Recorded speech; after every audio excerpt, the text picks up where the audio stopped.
જય હિન્દ જય ભારત મિત્રો. સ્વાગત છે તમારું નવા વિડીયોની અંદર. આ વિડીયો ખેડૂતો માટે ખૂબ જ જરૂરી છે અને આ વિડીયો દરેક ખેડૂત સુધી પહોંચાડી દેજો, કારણ કે આ વિડીયોની અંદર આપણે ખેડૂતોને મૂંઝવતા એવા પ્રશ્નની ચર્ચા કરીશું, જે છે જમીન ઉપર કબજાની. હવે જમીન ઉપર જે કબજો છે એ શું છે? જમીન ઉપર તમારો કબજો તો છે, પરંતુ તમારી પાસે દસ્તાવેજ નથી, તો તમારે શું કરવાનું?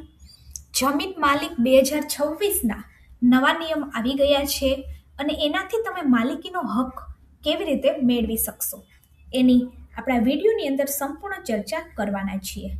એ પહેલાં જો તમે ચેનલની અંદર નવા છો તો ચેનલને સબસ્ક્રાઇબ જરૂરથી કરી દેજો અને આ વિડીયોને વધારેમાં વધારે ખેડૂતો અને વધારેમાં વધારે લોકો સુધી શેર કરજો, એટલે કબજા વિશેની માહિતી એમને પણ મળે અને આગળ શું કરવાનું છે એની પણ જાણકારી લોકો સુધી પહોંચે.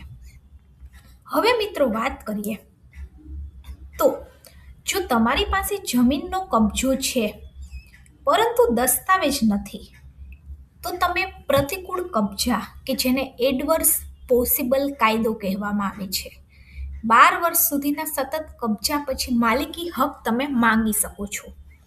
પરંતુ 2026ની અંદર નવા નિયમ આવી ગયા છે, જેમ કે બ્લોકચેન આધારિત રેકોર્ડ્સ અને ઓનલાઈન રજિસ્ટ્રેશન ભવિષ્યમાં દસ્તાવેજીકરણને વધુ કડક બનાવશે અને દસ્તાવેજ વિના માલિકી સાબિત કરવી મુશ્કેલ પડશે. તેથી વહેલી તકે તમારે કાનૂની સલાહ લેવી જરૂરી છે. મિત્રો, વાત કરીએ તો જૂના નિયમ શું હતા? તો કે જૂના નિયમ કાયદાની આપણે વાત કરીએ તો ભારતની અંદર પ્રતિકૂળ કબજા કે જેને એડવર્સ પોઝેશનનો કાયદો 1963 મુજબ છે.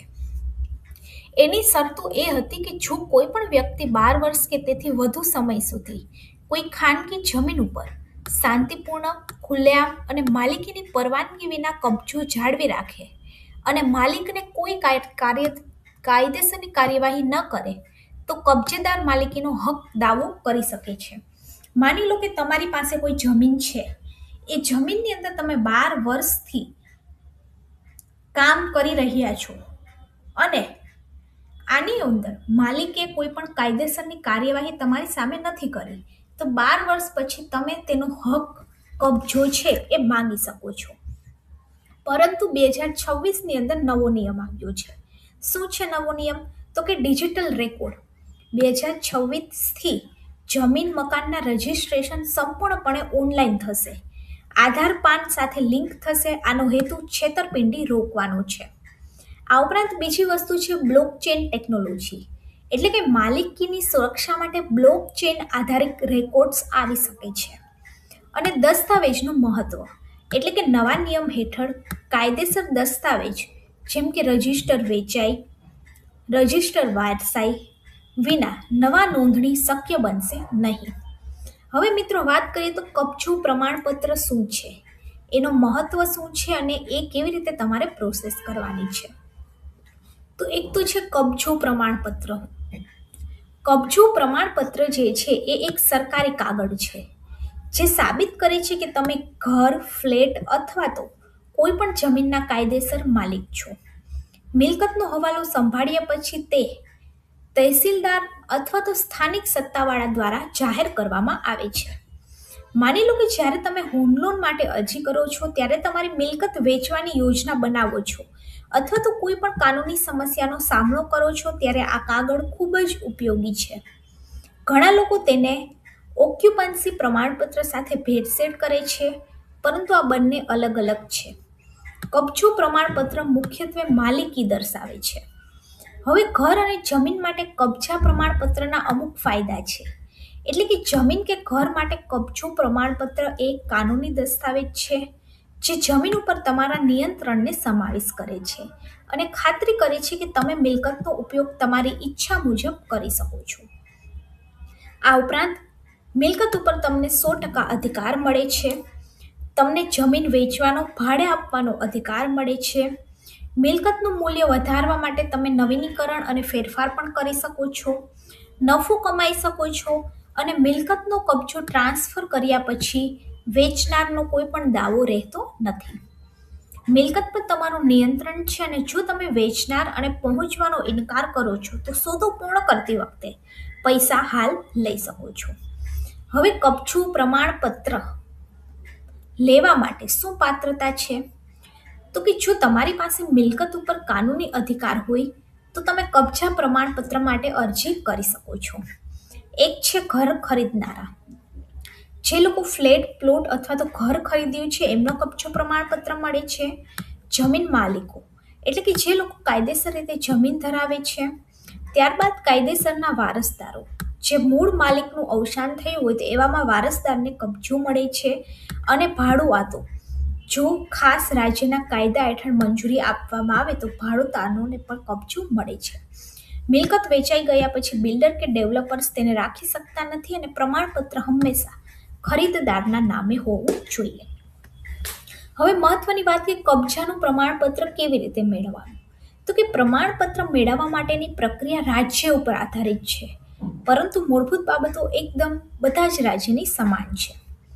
પહેલાં તો તમારે અરજી ફોર્મ મેળવવા માટે નજીકની જાહેર સેવા અધિકારીનો કાર્યાલય છે એની મુલાકાત લેવાની છે. ત્યારબાદ એની અંદર જરૂરી વિગત ભરી અને નિયુક્ત કાર્યાલયમાં સબમિટ કરવાનું છે. સ્વીકૃત સ્લીપ અને અરજી નંબર પણ તમને ત્યાંથી મળી જશે. અને એકવાર તમારી ચકાસણી પૂર્ણ થાય ત્યાં સુધી તમે રાહ જોઈ શકો છો અને ત્યારબાદ સંબંધિત અધિકારીના જમીન ફ્લેટની આકારણી અને પ્રમાણિકતાની પુષ્ટિ માટે લો તો તમને કબજાનું પ્રમાણપત્ર મળી જશે. હવે કબજાનું પ્રમાણપત્ર લેવા માટે કયા કયા જરૂરી દસ્તાવેજ છે?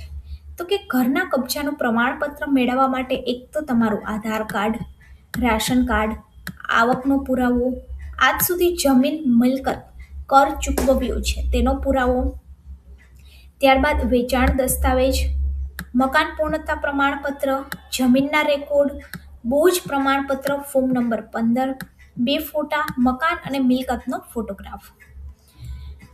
ત્યારબાદ કબજો પ્રમાણપત્રની સ્થિતિ તમે કેવી રીતે ચેક કરી શકો?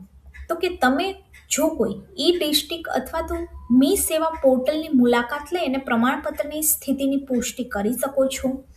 તમને એક અરજી નંબર આપવામાં આવેલો હોય છે, ત્યાંથી તમે એપ્લિકેશનને ટ્રેક પણ કરી શકો છો.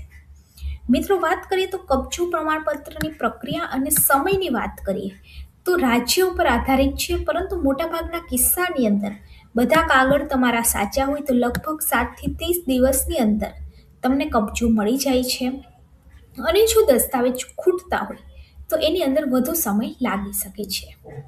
હવે એકવાર જારી કર્યા પછી કબજા પ્રમાણપત્રની મુદત પૂરી થતી નથી. જ્યાં સુધી તમે મિલકતના માલિક છો ત્યાં સુધી કબજો પ્રમાણપત્ર માન્ય રહે છે. અને જ્યારે તમે મિલકતને વેચો છો અથવા તો ટ્રાન્સફર કરો છો ત્યારે નવા માલિકે આ પ્રમાણપત્ર માટે અરજી કરવી પડે છે. તો આવી રીતે પહેલા નિયમ હતો કે 12 વર્ષ પછી તમે જમીનના કબજા માટે અરજી કરી શકતા હતા, પરંતુ ગેરકાયદેસરની રીતે કેવી રીતે કબજો મેળવવો એની આ પ્રક્રિયા હતી. જો વિડીયો સારો લાગે તો વિડીયોને લાઈક કરી દેજો અને આપણી ચેનલ ગવર્મેન્ટ સાથીને સબસ્ક્રાઈબ જરૂરથી કરી દેજો. આવી જ અવનવી માહિતી જાણવા માટે ચેનલની સાથે જોડાયેલા રહેજો અને ચેનલને બીજા લોકો સુધી પણ શેર કરી દેજો.